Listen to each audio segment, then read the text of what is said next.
Are you a student on a budget or a single person who just want to save money in this economy but still craving for correct Nigerian egusi soup? Then this recipe is for you. Hi folks, welcome back to the Clean Kitchen. Today I will be showing you how to make a pocket-friendly, non-frying lumpy egusi soup that is very rich, delicious and super easy to prepare even if you are cooking in a hostel. This recipe is perfect if you want to eat well without breaking a bank. So let's get straight into this affordable egusi pot of goodness.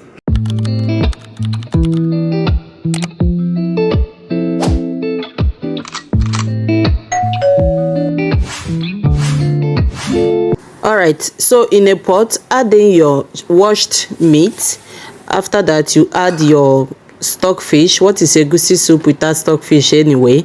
After adding your stockfish, you add your pomo or kanda, cow skin. So you add your blended pepper. So you don't have to steam your meat or your proteins with water. No, allow them to bring out their own water. Like allow them to juice out their own water. Steam without adding any water. The only water you can add is your blended pepper or a little bit of water so that it doesn't get burnt so easily. So I add my chopped onions. So these are the proteins I'll be using for this egusi soup. You can add more or less. Add what you have. Use any kind of protein you have. Don't messy for your proteins. Just use any one. So I added my favorite seasoning cube. I use Knorr. I added to my taste, and then add salt. This salt I am adding here is the only salt I'll be using for this meal. You already know that too much salt is not good for the system. So I stirred everything together and cover it, allow it to simmer. I will wait for it to cook until the stock is half done. You understand? Because of the process of this egusi soup. So I covered and allow it to cook to half done. Remember that. Then I uncover and then stir a little to check the quantity of water. It's at this point that you have to add your oil. This oil, you must add oil very well because it's egusi soup and the face must pop. You understand? Your egusi, what is egusi without oil anyway? This is a correct red oil. Then I added it and then add water to the size. This egusi is 3 cups of egusi that we are making. You can make 2, 1 depending on what you have or how long you want the soup to stay. Then I stirred. For this cooking, I'll be using my spatula. If you have any other wooden spoon, use it.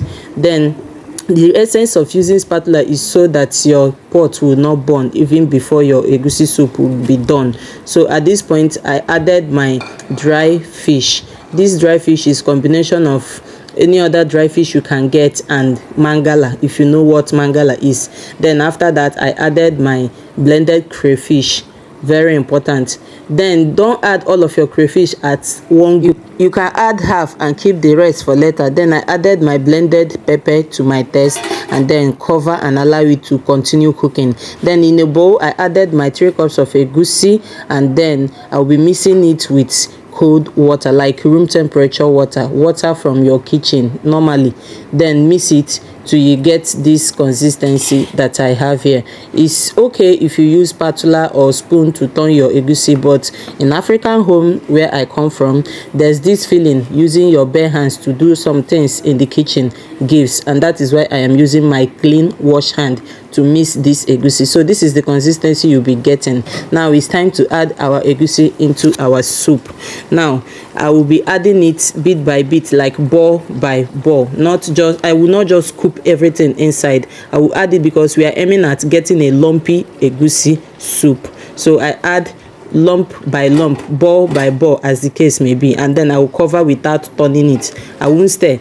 Cover it and allow it to cook for some time. Now I am opening the pot again and it's time to turn. Remember, we are using spatula to turn or a wooden spoon. You don't have to use your normal stainless spoon or whatever, or small spoon in the kitchen. Stir little by little. Don't fight the soup. Stir gently because you don't want the egusi to scatter. You want it to remain lumpy. Then after that, add your water because you need extra water to cook the egusi until it's done. Now stir a little bit and cover your pot. Allow it to cook. As you can see, the lumpiness is still there. I did not scatter them. So that's what you also have to do. Now it have cooked for some time. I opened the pot again to check on it, and at this point I have to stir a little again, gently again, just to make sure that my pot of soup is not burning. Now this is my ugu leaf. I will be adding it. You can use any leaf you want. Uziza is my favorite, but I don't have it at this point, so you can use uziza, spinach, or any vegetable at your disposal.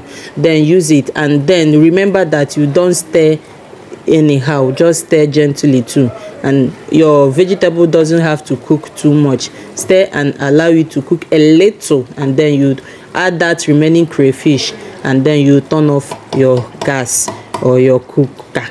You understand? That is how to get this perfect egusi soup. And it's at this point that you can still add periwinkle if you want to glorify your soup.